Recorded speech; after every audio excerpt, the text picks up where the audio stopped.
Ko'pchilik yaxshimisizlar? Mening ismim Abdukim, bu mening mashinachilik o'rnim. Turmush sharoitim yaxshi bo'lmasligi sababidan davomli o'ylab o'qimadim. Ham o'qishib turgandan keyin mashina bizashlikda Istanbulga kelib mashina bizashlik kasbini o'rgandim.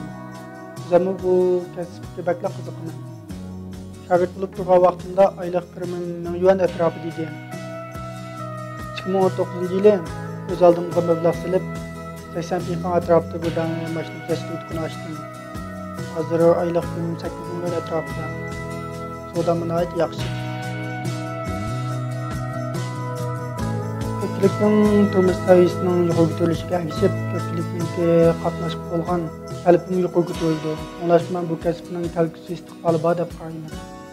Ko'pchilikning yemak-ichmakka bo'lgan tinibi qondirildi. Yana ko'pchilik hozir o'z oldiga mashina sotib oladigan holatga keldi. Shuningdek, mening kasbimmo barqancha yaxshilandi.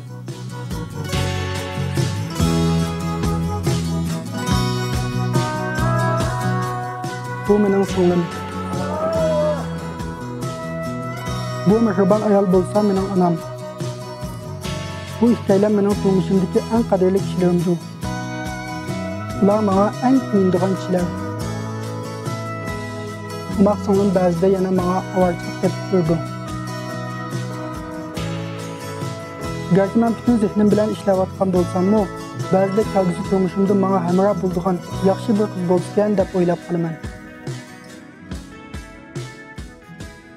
Men shundoq turmush sharoiti bo'lganligidan nihoyat xursand.